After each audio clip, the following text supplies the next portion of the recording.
Everyone, सो SSC stenographer 2026 का notification आ चुका है। जो दूसरों ने बताया है वही मैं नहीं छापना चाहती थी इस वाली वीडियो में भी, इसीलिए थोड़ा सा टाइम मैंने लगाया है, लेकिन बहुत सारी इन्फॉर्मेटिव चीजें इसमें बताऊंगी जो औरों ने नहीं बताया है। जॉब प्रोफाइल के बारे में भी बताऊंगी, क्योंकि यूट्यूब पर ना स्टेनोग्राफर की जॉब प्रोफाइल के बारे में सही किसी इन्फॉर्मेशन नहीं दी है, लेकिन मेरे ऑफिस में खुद मैं स्टेनोग्राफर्स के साथ में काम कर चुकी हूँ, इसलिए मुझे पता है उनका एक्चुअल जॉब प्रोफाइल क्या होता है। वो मैं डिस्कस करने वाली हूँ। हालांकि उसके ऊपर मैंने ये डिटेल वीडियो भी बनाई है, जिसका लिंक आपको डिस्क्रिप्शन में मिल जाएगा। तो जो भी स्टेनोग्राफर की तैयारी कर रहे हैं प्लीज जाकर चेकआउट जरूर कर लीजिएगा। इसके बाद नोटिफिकेशन के बारे में डिस्कस करेंगे। नोटिफिकेशन में जो एक बड़ा चेंज आया है उस पर डिस्कशन करेंगे, और उस हिसाब से अभी आपकी स्ट्रैटेजी में थोड़ा सा क्या शिफ्ट होना चाहिए, क्या स्मार्ट शिफ्ट होना चाहिए, वो यहाँ पर मैं अपने एक्सपीरियंस के हिसाब से आपके साथ शेयर करूंगी। तो चलिए इस वीडियो को शुरू करते हैं। सबसे पहले नोटिफिकेशन की बात करेंगे तो इसका एप्लीकेशन ओपन हो चुका है 24 तारीख से, और 15 मई तक आप इसके फॉर्म फिलअप कर सकते हैं। तो मैं तो बोलूंगी जल्दी से जल्दी कर लीजिए, ताकि आप कोई गड़बड़ ना करिए, कोई सर्वर में प्रॉब्लम ना आए, क्योंकि पूरा 1 महीने का भी टाइम आपके पास नहीं है। एप्लीकेशन को फिल करने के लिए 100 रुपए लगते हैं। अगर आप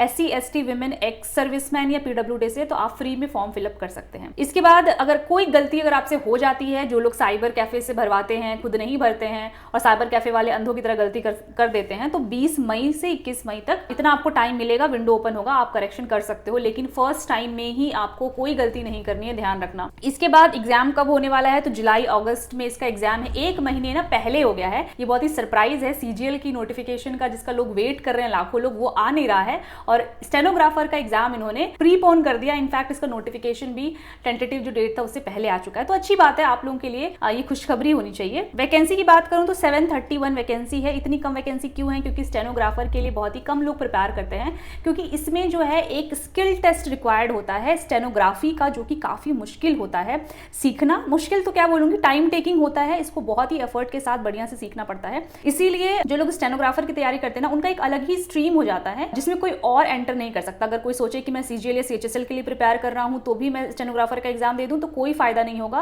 क्योंकि इसका जो स्किल टेस्ट है ना, वो ही मेन है। उसको ही क्रैक करना बहुत डिफिकल्ट काम होता है। ठीक है, 731 वैकेंसी ये अभी आपको दिख रही है, लेकिन ये टेंटेटिव है। इसके जैसे जैसे एग्जाम पास आएगा, हो सकता है कि ये डबल ट्रिपल भी हो जाए, जैसा कि पिछले सालों में देखा गया है। वैकेंसी की आप चिंता मत करिए। और ये वैकेंसी जो है स्टेनोग्राफर ग्रुप C और ग्रुप D दोनों को मिला करके, ग्रुप C ग्रुप D क्या होता है, तो ये स्टेनो का एक कह सकते स्टेटस है। जैसे कि स्टेनो ग्रुप C एक पोस्ट होती है अलग, और स्टेनो ग्रुप D एक पोस्ट होती है अलग, लेकिन ये जो स्टेनो ग्रुप C की पोस्ट है ना, ये group B non gazetted post होती है। मतलब सेंट्रल गवर्नमेंट की ग्रुप B की एक पोस्ट है, और स्टेनो ग्रुप D जो पोस्ट का नाम है, ये सेंट्रल गवर्नमेंट ग्रुप C की पोस्ट है। तो आई थिंक आपको ये चीज क्लियर हो गई होगी। अगर हम पोस्टिंग की बात करें तो बहुत सारे मिनिस्ट्री, डिपार्टमेंट, ऑर्गेनाइजेशंस में इनकी पोस्टिंग होती है।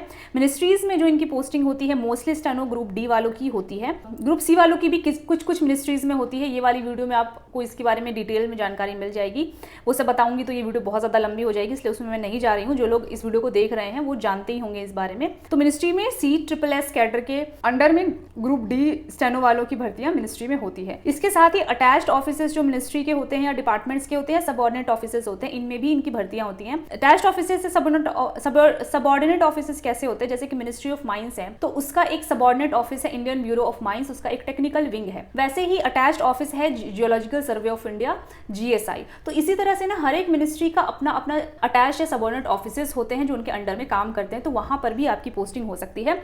और मिनिस्ट्री में अगर होगी तब तो दिल्ली में होगी मोस्ट प्रोबेबली, लेकिन अगर सबऑर्डिनेट ऑफिस या अटैच्ड ऑफिस में आपकी पोस्टिंग होती है तो फिर अदर स्टेट्स या यूटीज में भी हो सकती है। इसीलिए कोई कंफर्म नहीं है कि आपको दिल्ली ही मिलने वाला है। ठीक है, वो तो खैर आप पोस्ट प्रेफरेंस के टाइम पर आप फिल करोगे। अगर आप सिर्फ मिनिस्ट्री भरते हो तो बहुत हाई चांसेस है कि आपको दिल्ली मिल जाएंगे। मैं आप लोगों को यहाँ पर बता दे रही हूँ कि किसी भी एग्जाम को क्रैक करने के लिए प्रीवियस ईयर क्वेश्चन उसके लगाना बहुत ज्यादा जरूरी है। उसी से आपकी प्रैक्टिस बनती है, उसी से आपको समझ में आता है कि आप कितने पानी में हो। तो उसके लिए आप ऑस्वाल की स्टेनोग्राफर की इस वाली बुक को ले सकते हो, जो कि 2026 स्टेनोग्राफर के एग्जाम के लिए ही डिजाइन किया गया है। इसमें आपको कट ऑफ्स देखने के लिए मिल जाएगा, ट्रेंड देखने के लिए मिल जाएगा। इसके साथ ही प्रीवियस ईयर क्वेश्चंस 2025 के एग्जाम्स में भी जो आए हैं उसके भी सेट्स मिल जाएंगे, और साथ ही आपको सैंपल पेपर्स भी मिल जाएंगे। इन सारे ही क्वेश्चंस को जब आप सॉल्व करोगे ना, तो जाकर के आपके अंदर एक अलग लेवल का कॉन्फिडेंस आएगा कि हाँ, आप सही डायरेक्शन में और एग्जाम को क्रैक कर सकते हो। तो इस बुक का लिंक आपको डिस्क्रिप्शन में मिल जाएगा, आप वहां से जाकर इस बुक को डेफिनेटली चेकआउट कर सकते हो।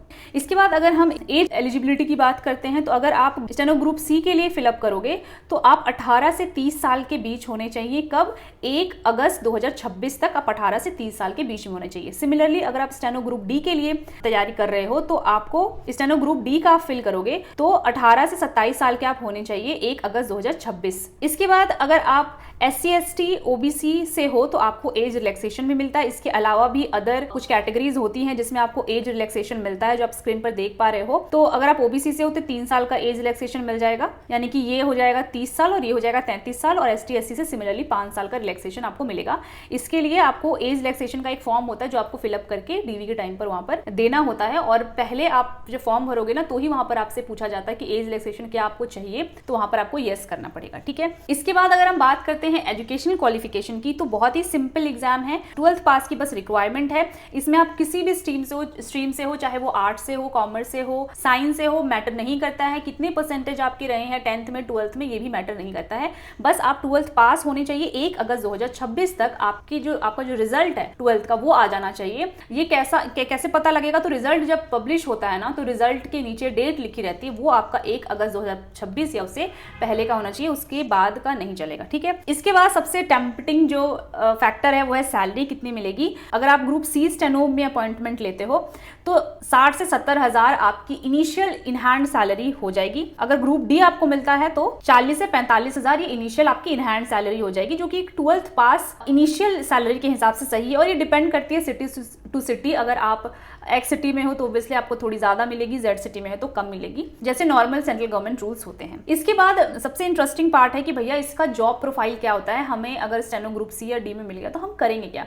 तो देखिए दोनों का जो वर्क है ना लगभग सेम सा ही होता है, बस ग्रुप में चेंजेस आ जाते हैं, ग्रुप बी और ग्रुप सी में, और प्रमोशनल एस्पेक्ट से भी कुछ चेंजेस होते हैं, लेकिन वर्क प्रोफाइल मोर और लेस सेम ही होता है। यहाँ पर देखिए स्टेनोग्राफर नाम से आपको समझ में आता होगा कि शायद आपको स्टेनोग्राफी करना पड़ता होगा, कोई कुछ बोलेगा आप उसको स्टेनोग्राफी लैंग्वेज में लिखोगे, तो उनका काम बिल्कुल भी ये नहीं होता है। उनका काम होता है जितने भी सीनियर ऑफिसर्स होते हैं उनको असिस्ट करना। कौन से senior officers, like directors, joint secretary minister, जैसे जॉइंट सेक्रेटरी मिनिस्टर, इन लोगों के लिए आप थोड़ा जब प्रमोशन ले लोगे, हायर पोस्ट पे चले जाओगे पर्सनल असिस्टेंट से, क्योंकि जब आप ऑफिस ज्वाइन करोगे ना, मैं मिनिस्ट्री का मोस्टली बता रही हूँ, इनकम टैक्स में और एक्साइज में और भी अदर डिपार्टमेंट में हो सकता है नाम अलग हो बट काम लगभग आपका सेम होगा। तो मिनिस्ट्री में जब आप स्टेनोग्राफर ज्वाइन करते हो तो आप पर्सनल असिस्टेंट इस पोस्ट के साथ में ज्वाइन करते हो। उसके बाद धीरे धीरे करके आपका प्रमोशन होता जाता है और काफी अच्छे ग्रेड पे पर आप पहुंचते हो। आप स्क्रीन पर देख पा रहे हो, इस तरह से लगभग आपका प्रमोशन होता है और रिटायरमेंट तक आप बहुत ही पावरफुल और बहुत ही बढ़िया पोजीशन पर रहते हो, काफी अच्छे ग्रेड पे पर रहते हो। ठीक है, तो ये जो पर्सनल असिस्टेंट है ना, ये समझ लीजिए आप डायरेक्टर लेवल से स्टार्ट हो जाता है, डायरेक्टर लेवल पर आप उनके पर्सनल असिस्टेंट रहते हो। तो आपको करना क्या पड़ेगा, जैसे मान लीजिए डायरेक्टर है तो उनके पास इतना टाइम नहीं है कि वो अपना मेल खोल कर देखे, एक मेल को देखे, क्योंकि उनके पास बहुत सारे मेल्स आते हैं। तो उनको चेक करने के लिए ये पर्सनल असिस्टेंट होते हैं कि कौन सा मेल इंपॉर्टेंट है, कौन सा किस काम से रिलेटेड आया है। अगर कोई बहुत अर्जेंट है तो तुरंत डायरेक्टर को बताना है। अगर डायरेक्टर के पास कोई मेल है जो आगे फॉरवर्ड करना है, लाइक सेक्शंस में फॉरवर्ड करना है, डिपार्टमेंट्स में फॉरवर्ड करना है, तो वो उनको फॉरवर्ड करना, उनको काम के बारे में बताना कि भैया ये आपका काम है। और इस तरह से ये एक पर्सनल असिस्टेंट का भी काम होता है, इसलिए बहुत ही अलर्ट रहना पड़ता है। आपको कोई भी चीज़ छोड़नी नहीं है या कोई इंपॉर्टेंट मेल मिस नहीं होनी चाहिए। अगर कोई मीटिंग है डायरेक्टर की या जॉइंट सेक्रेटरी जिसके साथ भी आप अटैच्ड हो, तो उनकी मीटिंग का पूरा शेड्यूल आपके पास ही होता है, क्योंकि ऑफिस में और जो भी होगा वो सीधे डायरेक्टर को या जॉइंट सेक्रेटरी को कॉल करके नहीं पूछेगा कि भैया आपके पास टाइम है, आपका मीटिंग कब है। वो कॉल करता है उनके पीए को, क्योंकि पीए के पास ही सारा रिकॉर्ड होता है। तो पीए का एक तरह से कॉन्टैक्ट बहुत अच्छा होता है पूरे ऑफिस में, क्योंकि सारे लोग उससे ही इन्फॉर्मेशन लेते हैं कि अच्छा डायरेक्टर सर कब फ्री हैं, कहाँ गए हैं, कब तक आएंगे, ये सारी चीज़ें उनसे ही पूछी जाती है। तो उनका शेड्यूल रखना, रिकॉर्ड करके रखना, डायरेक्टर को बताना कि आपकी इस टाइम पे ये मीटिंग है, और उस मीटिंग से रिलेटेड जो फोल्डर्स वगैरह हैं वो दूसरे सेक्शन से या जहाँ से भी लेने हैं वो अरेंज करके रखना। और जो डायरेक्टर्स के पर्सनल बिल्स भी होते हैं, जैसे उनके मेडिकल बिल हो गया, उनके फ्लाइट की टिकट हो गया, उनका LTC का रिम्बर्समेंट, इन सब चीज़ों को प्रोसीड करवाना, क्योंकि डायरेक्टर खुद तो नहीं भरेगा ना LTC का फॉर्म। तो ये सारी चीज़ें जो हैं वो बिल्स वगैरह जिनके साथ भी वो अटैच्ड है उसका प्रोसेस करना, ये भी एक पीए का काम होता है। तो पीए के पास एक तरह से कह सकते हैं कि जो बहुत ही सीनियर ऑफिसर्स हैं ना, उनकी बहुत ही पर्सनल डिटेल्स भी होती है, इसलिए बहुत ही ट्रस्टेड पर्सन होने चाहिए ये लोग। इसके बाद अब पीएस काम करते हैं, या स्टेनो में बोलूँगी, काम करते हैं एज अ मीडिएटर भी। जैसे कि अगर डायरेक्टर्स को कहीं से कोई इन्फॉर्मेशन मंगवानी है दूसरे डिपार्टमेंट से, या फिर कुछ दूसरे लोगों को भी डायरेक्टर से रिलेटेड कुछ इन्फॉर्मेशन मंगवानी है दूसरे डिपार्टमेंट से या कहीं से, तो पीए को वो कह सकते हैं कि भैया आप फ़ोन करके मंगवा लीजिए, या डायरेक्टर उनको बोल सकता है कि मेरी इनसे बात करवाइए, इस वाले मिनिस्ट्री के इस वाले बंदे से मेरी बात करवाइए। तो ये जो कॉल करने वाली बात है, कॉल लगाकर देने वाली बात है, या आपस में भी मीडिएटर की बात है, कोई इन्फॉर्मेशन निकालने की बात है, तो वो भी पीए का काम होता है। और फोल्डर वगैरह तो मैंने बता दिया। इसलिए इसमें शॉर्ट हैंड का तो कोई बहुत ज़्यादा मतलब मैंने तो आज तक नहीं देखा कि स्टेनोग्राफी का कोई यूज़ है, क्योंकि आजकल क्या होता है ना कि मीटिंग्स में रिकॉर्ड कर लिया जाता है जो भी डिस्कशन होता है, और जो मीटिंग के मिनट्स होते हैं वो भी एक एएसओ प्रिपेयर करता है, स्टेनोग्राफर प्रिपेयर नहीं करता। Stenographer as a PA appoint होता है और वो सीनियर ऑफिसर्स के साथ में रहता है। तो आई थिंक आपको ये जॉब प्रोफाइल समझ में आ गया होगा, और इससे आपको ये भी समझ में आ गया होगा कि पीए की जो जॉब प्रोफाइल है ना, थोड़ी पावर एक तरह से होती है ऑफिस में, क्योंकि जो सीनियर ऑफिसर वो सीधे उससे अटैच्ड है, तो लोग उससे बहुत इज्जत से बात करते हैं, बहुत ही रिस्पेक्टफुली चीज़ें पूछते हैं, और उसकी इंपॉर्टेंस है काफ़ी ऑफिस में, ये आप समझ लीजिए। चलिए, स्टेनोग्राफर के बारे में मैंने आप लोगों को सारी चीज़ें बता दी। अब हम एग्जाम की बात करते हैं कि हमें इसके लिए कैसे एग्जाम देना पड़ेगा। तो एग्जाम पैटर्न में सबसे पहले तो सीबीटी होता है, यानी कंप्यूटर बेस्ड टेस्ट। ये एक एमसीक्यू का टेस्ट होता है जो आपको कंप्यूटर पर देना पड़ता है। इसके बाद स्किल टेस्ट होता है जो कि स्टेनोग्राफी का ही होता है, जो कुछ इस तरह का दिखता है। इसके बाद आप इसको फाइनल, जब आप इसमें पास कर जाएंगे तो आपका डीवी हो जाएगा, एंड देन आपका फाइनल रिजल्ट आ जाएगा अगर डीवी क्लियर होता है तो। इसमें सबसे अच्छी बात क्या है, जिनको मैथ्स में डर लगता है ना, तो इसमें कहीं पर भी मैथ्स नहीं पूछी जाती है, इसीलिए जिनकी मैथ्स वीक है ना, वो मोस्टली इस एग्जाम की तैयारी करते हैं। इसके बाद जो सिलेबस है वो आपको इजीली नोटिफिकेशन में ही मेंशन रहता है, वो आपको डिस्क्रिप्शन में मैं दे दूंगी, वहां से आप इजीली पढ़ सकते हो। इसके बाद इसमें कौन कौन से सब्जेक्ट आते हैं, तो रीजनिंग, जनरल अवेयरनेस और इंग्लिश, ये सब्जेक्ट्स आते हैं। 50 क्वेश्चन रीजनिंग के होते हैं, 50 जनरल अवेयरनेस के, और 100 क्वेश्चन इंग्लिश के होते हैं। तो इंग्लिश का वेटेज सबसे ज्यादा है, 50% ही वेटेज है इंग्लिश का। इसके बाद एक एक नंबर का एक एक क्वेश्चन होता है, तो 50 नंबर का ये होता है रीजनिंग, 50 नंबर का जनरल अवेयरनेस और 100 नंबर का इंग्लिश होता है। इसके बाद सबसे बड़ा चेंज जो आया है पूरे के पूरे पैटर्न में, वो था क्या कि पहले आपके पास ना ये सारे क्वेश्चन को करने के लिए 2 घंटे का टाइम होता था, कि आप जैसे मन वैसे 2 घंटे में करो। मतलब रीजनिंग हो सकता है आप 15 मिनट में कर दो, जीएस को हो सकता है आप 20 मिनट में कर दो, इंग्लिश को आप हो सकता है कि 25 मिनट में कर दो। उसके बाद जो टाइम बचा बैठे रहो, कुछ भी आपके ऊपर रिस्ट्रिक्शन नहीं था, आप कभी भी किसी भी सेक्शन में शिफ्ट कर सकते थे। लाइक आपको लगता है कि मैं जनरल अवेयरनेस पहले करता हूं तो पहले कर सकते, तो इस तरह का कुछ पहले अरेंजमेंट था, फ्रीडम थी। लेकिन अब क्या करा है इन्होंने कि सेक्शनल टाइमिंग कर दिया है, मतलब आपको रीजनिंग के लिए 30 मिनट ही मिलेंगे। आप रीजनिंग को शुरू करोगे तो 30 मिनट से पहले आप इधर उधर नहीं जा सकते, ठीक है। तो 30 मिनट के अंदर आपको उसको कंप्लीट करना पड़ेगा, जो कि 50 क्वेश्चंस को करने के लिए आई थिंक ये थोड़ा सा शॉर्टेज है टाइम का, इसलिए रीजनिंग की प्रैक्टिस बहुत अच्छे से करनी। इस पर मैं आपको स्ट्रैटेजी अभी बताऊंगी। जनरल अवेयरनेस भी आपको 30 मिनट दे दिया, जिसका कोई सेंस नहीं बनता है, क्योंकि 50 क्वेश्चन जनरल अवेयरनेस की मुझे लगता है कि 15 मिनट बहुत ज़्यादा है इसको करने में, लेकिन फिर भी आपके पास 30 मिनट है। इसमें क्या गलतियां आप करोगे और कहाँ पर आपको सतर्क रहने की ज़रूरत है वो भी मैं बताऊंगी। इंग्लिश यहाँ पर 100 क्वेश्चंस के लिए आपको 60 मिनट लग रहा है। 100 इंग्लिश में भी 60 मिनट नहीं लगते हैं क्वेश्चन को करने के लिए। मुझे लगता है कि इंग्लिश में मुश्किल से 30 से 40 मिनट में आप 100 क्वेश्चंस को कर सकते हो। क्वेश्चंस इजी लेवल के होते हैं, बहुत टफ नहीं होते हैं, 1 लाइनर होते हैं, कॉम्प्रिहेंशन भी होते हैं तो नॉर्मल लेवल के ही होते हैं। तो इनफ टाइम है। जहां पर टाइम आपको मैनेज करना है वो है मेन रीजनिंग का, जिसके बारे में अभी आपको मैं बताऊंगी। तो आपको समझ में आ गया, टोटल 200 क्वेश्चन होते हैं, 200 नंबर के होते हैं, 1 नंबर का एक क्वेश्चन होता है, लेकिन नेगेटिव मार्किंग भी होती है 0.25 की, यानी कि आप एक क्वेश्चन गलत करोगे तो 0.25 मार्क्स आपके चले जाएंगे। कट ऑफ की अगर मैं बात करूं तो पिछले साल में लगभग 142, 143 इस तरह से कट ऑफ होते हैं, लेकिन आपको 145 से लेकर 150 मार्क्स इतना तो हर एक मॉक में कोशिश करना है स्कोर करने का, और इससे भी ज़्यादा ना आपको कोशिश करना है अपने एक्यूरेसी पर ध्यान देने का। तो एग्जाम तक आपकी एक्यूरेसी 95 से 98 परसेंटाइल इतनी रहनी चाहिए। भले आप क्वेश्चन कम अटैम्प्ट करो, लेकिन जितना अटैम्प्ट करो सही अटैम्प्ट करो। और अभी जो सेक्शनल कर दिया है ना इन्होंने पूरा, मुझे लगता है कि इसकी वजह से थोड़ा सा कट ऑफ गिर सकता है, क्योंकि लोगों के पास इनफ टाइम है, वो आराम से अटैम्प्ट करेंगे। अगर थोड़ा अपनी स्ट्रैटेजी को सही रखें तो इजीली इसको क्रैक कर सकते हैं, ठीक है। इसके बाद हम आते हैं स्किल टेस्ट के बारे में। मैं आप लोगों को थोड़ा सा यहाँ पर बता देती हूँ। मेरा भाई भी पहले स्टेनोग्राफर की तैयारी करता था, तो मुझे थोड़ा बहुत स्किल टेस्ट की जानकारी है। हालांकि मैंने ये पूरा नोटिफिकेशन से ही लिखा है, कुछ भी अपनी मर्जी से नहीं लिखा है। देखिए, शॉर्ट हैंड जो होता है स्किल टेस्ट, शॉर्ट हैंड क्या होता है, जैसे आपने कोई बात सुनी, ठीक है, किसी ने कुछ बोला, उसको जल्दी से जल्दी लिखना है। अब सोचो, बोलना और उसको लिखना तुरंत में इज सो डिफिकल्ट, उसी बिल्कुल तुरंत लिखना। तो आप नॉर्मल लैंग्वेज में लिखने जाओगे तो वो पॉसिबल ही नहीं है। इसीलिए एक लैंग्वेज होती है शॉर्ट हैंड जो इस तरह की कुछ दिखती है, इसको आपको सीखना पड़ता है और ये कोई ईजी लैंग्वेज नहीं होती है, अच्छी खासी टफ लैंग्वेज होती है। इसको आराम से आपको सीखने में 6 से 7 महीने की प्रैक्टिस चाहिए होती है और एटलीस्ट 5 से 6 घंटे पर डे आपको इसको प्रैक्टिस करना पड़ता है, तब जा करके आपको ये ढंग से एग्जाम लेवल का लिखने के लिए आता है। और ये मैंडेटरी होता है, अगर आप स्किल टेस्ट में फेल तो फेल, ठीक है।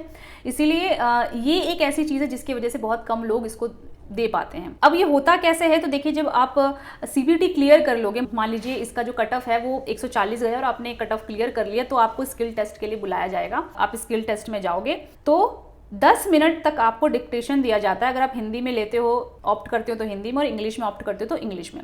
ये ऑप्शन आप जब एप्लीकेशन भरोगे ना तो ही आपके पास ये ऑप्शन आएगा कि आप जो स्किल टेस्ट है वो हिंदी में देना चाहते हो, इंग्लिश में देना चाहते हो, ठीक है। तो 10 मिनट का डिक्टेशन, मतलब 10 मिनट तक बोला जाएगा। कौन बोलेगा, तो मुझे ऐसा लगता है कि वहाँ पे कुछ रिकॉर्ड होता होगा, कुछ साउंड ऐसे आता होगा, बिकॉज कोई मैनुअली कोई पर्सन वहाँ पर नहीं बोलेगा, क्योंकि उसकी स्पीड आगे पीछे हो सकती है, लेकिन एक प्रॉपर स्पीड के लिए वहाँ पर कुछ रिकॉर्डेड होता होगा। बाकी जो लोग एग्जाम दे चुके हैं एक बार स्किल टेस्ट का, वो मुझे कमेंट सेक्शन में जरूर बताइए ताकि दूसरों की भी मदद हो। तो देखिए अगर आप ग्रुप सी स्टेनो के लिए फॉर्म भर रहे हो तो 100 वर्ड पर मिनट के हिसाब से आपको ये डिक्टेशन दी जाएगी, और अगर आप ग्रुप डी के लिए प्रिपेयर कर रहे हो तो 80 वर्ड पर मिनट के हिसाब से आपको डिक्टेशन दी जाएगी। इसका मतलब समझ रहे हो, ग्रुप सी वाला थोड़ा सा टफ होता है, उसमें थोड़ा स्पीड बोला जाता है। इसके बाद क्या, डिक्टेशन आपको दे दी गई। अब डिक्टेशन देते देते 10 मिनट तक आपको उसको शॉर्ट हैंड लैंग्वेज में लिखना है। पेपर वगैरह दिया जाएगा, वहां पर शायद दिया जाता होगा, मुझे एक्जैक्टली पता नहीं है कि खुद का पेपर लेके जाना होता है, दिया जाता है, और मुझे लगता है दिया ही जाता होगा, लेकिन कमेंट में जरूर बताना अगर किसी को पता है तो जो 10 मिनट का डिक्टेशन दिया गया उसको आपको स्टेनो लैंग्वेज में लिखना है, और उसके बाद वो जो स्टेनो लैंग्वेज आपने पेपर में लिखा उसको ट्रांसक्राइब करना है आपको कंप्यूटर में,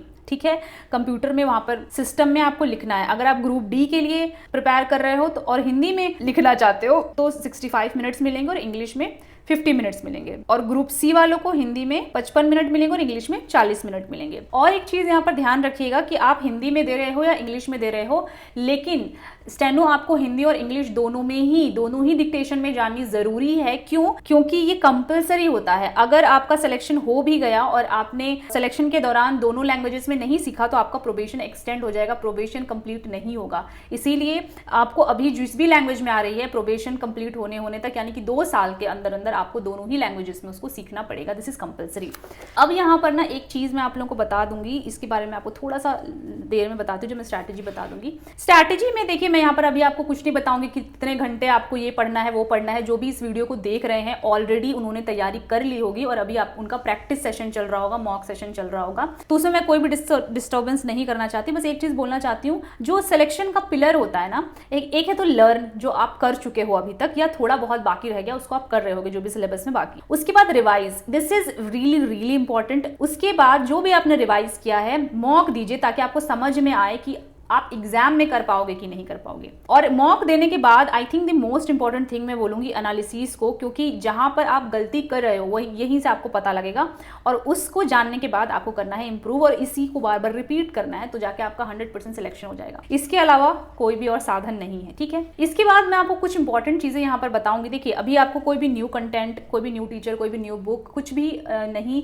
फॉलो करना है। जो भी आपने पढ़ा है बस उसको ही रिपीट करते रहना है, और रिवाइज जो भी आपने पढ़ा है उसको रिवाइज करना है। ये बेसिक चीजें जो आपको पता होंगी आप अभी कर भी रहे होंगे। अब यहाँ पर जो है ना, मैं आपको न्यू पैटर्न जो चेंज हुआ ना उसमें मेरा क्या सजेशन है वो मैं आपको बताऊंगी। देखिए इंग्लिश में क्या हुआ है कि आपको 100 क्वेश्चंस के लिए 60 मिनट मिल रहे हैं, जो कि बहुत एनफ टाइम है, ठीक है। आराम से सो के भी करोगे ना तो ये हो जाएगा, लेकिन ऐसा भी नहीं, बहुत हल्के में भी नहीं लेना है कि बहुत आराम से इधर उधर देखने लग जा रहे हो, थोड़ा सा लेट जा रहे हो, थोड़ा सा हेड डाउन कर रहे हो फिर कर रहे हो, ऐसा मत करना। रिदम के साथ आराम से करना, सोच समझ के करना, जल्दबाजी नहीं रहेगी। लेकिन एक चीज आप ध्यान देखना, जल्दबाजी नहीं है लेकिन एक्यूरेसी खराब मत कर देना, कि बहुत ज्यादा सोचने के चक्कर में, ओवर थिंक करने के चक्कर में आप एक क्वेश्चन में इतना ज्यादा उलझ गए कि आपने उसको सोच करके गलत कर दिया। ये चीज आप नहीं करना, क्योंकि देखो जो चीजें हम रटने वाली चीजें होती है ना, वो पहली बार में देख करके जो गट फीलिंग आती है वो उससे ही सही हो जाती है। अगर ओवर थिंक करोगे तो गलती कर दोगे, एक ये चीज याद रखना। कोई भी टाइम लैग तो नहीं होगा, ऐसा नहीं होना चाहिए कि क्वेश्चन आपसे नहीं बना, छूट गया। बहुत सोचो समझो, अगर आपको लग रहा है तुक्का मार सकते हो, उस पर 3-4 बार सोचो तो भी 50-50% अगर चांस ले सकते हो तो ले लो, ठीक है। कॉम्प्रीहेंशन वाला पार्ट जो है बहुत पेशेंस से करो, आराम से पढ़ के करो, कोई जल्दबाजी नहीं है। क्वेश्चन को पढ़ो, पूरा पैसेज वापस पढ़ो, मिलाओ, और इसमें गलती नहीं होनी चाहिए। तो इंग्लिश आप आराम से कर सकते हो। जीएस में भी सेम मैं बोलूंगी कि देखो, जीएस में जो उन्होंने 50 क्वेश्चन के लिए आपको 30 मिनट दिया है ना, ये भी बहुत ज़्यादा है। इसमें गलती मत करना, ओवर थिंक मत करना। जो आपको दिमाग में आया पहली बार ऑप्शन देख करके, वो मोस्ट प्रोबेबली सही ही होगा, क्योंकि आपके दिमाग में आया ही तभी, इसीलिए ओवर थिंक मत करना। लेकिन जीएस में क्योंकि इतना टाइम है, इसीलिए आप ना नॉलेज गेन करो, मतलब अभी जो भी पढ़ा है आपने इतने दिनों में उसको अच्छे से रिवाइज करो। ऐसा नहीं होना चाहिए कि रिविजन की वजह से ही आपका मतलब वहाँ पर गड़बड़ हो गया कुछ, आपको ऐसा लगे कि अरे यार ये क्वेश्चन ना मेरे को लिखा हुआ था इस वाली कॉपी में, मैं पढ़ के नहीं आया। ये सब मत करना, जो है रिवाइज कर लो, वहां पर इनफ टाइम है तो आप आराम से करना। और जीएस में थोड़ा सा तुक्का मारना सीखो। अगर कोई टीचर आपको तुक्का मारना सिखा रहा है तो जरूर उनसे सीखिए। 50-50 चांस हमेशा ही लेना चाहिए मेरे हिसाब से, तो बाकी आप अपना देख लो। अच्छा, यहाँ पर सबसे मेन चीज है रीजनिंग में कि अब आपको ऐसा नहीं ताबड़तोड़ कि 50 क्वेश्चन के लिए 30 मिनट मिला है, बहुत कम टाइम मिला है, तो सारी चीजें छोड़ करके इंग्लिश छोड़ के हम रीजनिंग में ही लग जाएं। नो डाउट रीजनिंग में अभी आपको एक्स्ट्रा टाइम देना है, और रीजनिंग ही एक ऐसा सेक्शन है ना जिसको अभी आपको टाइमर से सॉल्व करना है। बाकी ये सारी जो चीजें हैं ये आप बिना टाइमर के आराम से कर सकते हो, कोई टाइमर लगाने की जरूरत नहीं है। नॉलेज ज्यादा इकट्ठा करो, रिवाइज ज्यादा करो इन दोनों को, लेकिन रीजनिंग को अब आपको थोड़ा सा टाइम के हिसाब से देखना जरूरी है। तो उसको ज्यादा से ज्यादा प्रैक्टिस करिए, प्रीवियस ईयर क्वेश्चंस आप निकालिए, वहां से प्रैक्टिस करिए। और अगर आपको कहीं पर भी अटक रहे हो, जहां पे लग रहा है कि यार इसको ना मैं थोड़ा ज्यादा टाइम लेके कर रहा हूं, तो please go and watch it's tricks. Tough topics को इजी वे में करना सीखो, क्योंकि उतना ज़्यादा टाइम अब नहीं है रीजनिंग में कि आप आराम से बैठ करके करोगे, तो इसीलिए ट्रिक्स सीखो अब अगर आपको लग रहा है कि कहीं पर मैं अटक रहा हूँ तो। और जैसे क्यूब्स, स्क्वायर, प्राइम नंबर्स, और रीजनिंग में जो भी ऐसी चीज़ें हैं जो याद करने वाली होती हैं, जिससे कि आप तुरंत में क्वेश्चंस कर पाते हो, जैसे हम लिखते हैं ABC करके, फिर Z तक, फिर MZ, इसमें सबका नंबर होता है ना, Z का कुछ नंबर होता है, जैसे B का 2 हो गया, C का 3 हो गया, तो ये आपके टिप पर होनी चाहिए, जिसकी वजह से आपको ऐसा लिख करके देख करके टाइम लगाना ना पड़े। जितनी चीज़ें हो सकती है रीजनिंग में स्पीड बढ़ाने के लिए, वो अभी आप सीखो और उसको प्रैक्टिस करो। इसके बाद है कि भैया आपको पैनिक नहीं होना है। एक तो आपका सेक्शनल टाइमर आ गया है एकदम से, इसलिए हो सकता है आप पैनिक हो जाओ, या फिर एग्जाम 1 महीने पहले प्रीपोन हो गया इस वजह से पैनिक हो जाओ। लेकिन पैनिक होने का किसी भी तरह से नहीं होना चाहिए, क्योंकि चेंज है तो भैया सबके लिए ही वो चीजें हुई हैं। और जो सेक्शनल टाइमर वाला है वो तो हम पहले से एक्सपेक्ट कर रहे थे, क्योंकि सेक्शन पोस्ट में आ चुका था, इलेक्शन पोस्ट में। तो इसीलिए बस रीजनिंग में थोड़ा सा मैं बोलूंगी कि थोड़े ट्रिक सीख लो। आपको क्वेश्चन का टाइप चेंज नहीं करना, यानी कि बहुत टफ क्वेश्चंस करने लग रहे हो या बहुत ही आउट ऑफ द बॉक्स चीजें करने लग रहे हो, क्वेश्चन वही है, बस थोड़ा सा टाइमर के साथ प्रैक्टिस ज्यादा करो। और अगर आपको लग रहा है कि कहीं पे मैं अटक रहा हूं जिसका ट्रिक इजीली मैं सीख सकता हूं, तो वो चीज आप करो, ठीक है। ये दोनों चीजें आपको करनी है रीजनिंग में। बाकी चीजों में टाइमर लगाने की जरूरत नहीं है, जो पढ़ रहे हो उसको रिपीट करते रहो, अच्छे से रिवाइज करके जाओ। और सेक्शनल टाइमर के लिए क्या है, सेक्शनल टाइम के मॉक्स दे दो। अब जो मॉक्स आएंगे आई थिंक टेक्स्ट बुक पर भी कुछ टाइम में या आ भी गए होंगे आई थिंक, कि प्रैक्टिस मॉक जो सेक्शनल टाइमर के साथ में है, लाइव मॉक्स भी उसके साथ में मिल जाएंगे, तो वहाँ से आप प्रैक्टिस करो ताकि आपका वहाँ से ढंग से प्रैक्टिस हो जाए। तो आई थिंक आपका सारा डाउट मैंने क्लियर कर दिया है, और एक आपको गाइडलाइन और आपको एक मतलब डायरेक्शन मैंने यहाँ पे बता दिया किस तरह से आपको तैयारी करनी चाहिए, स्ट्रैटेजी को थोड़ा सा मोल्ड करने की जरूरत है। So thanks for watching this video. Like करिए अगर आपको वीडियो अच्छी लगी है, शेयर करिए। जो लोग भी स्टेनोग्राफर की अभी भी तैयारी कर रहे हैं, आगे के एग्जाम्स की तैयारी करने वाले हैं, उन सबके साथ और सब्सक्राइब कर लीजिएगा, क्योंकि ऐसी ही इन्फॉर्मेटिव वीडियोस बहुत सारी आपको इस चैनल पे मिलती रहती है। और कमेंट करिएगा आई विल क्रैक स्टेनो 2026, इससे आपको भी कॉन्फिडेंस मिलेगा और मुझे भी पता लगेगा आपने वीडियो लास्ट तक देखी है। तो चलिए मिलते हैं ऐसी इन्फॉर्मेटिव वीडियोस के साथ आगे भी, तब तक के लिए जय हिंद।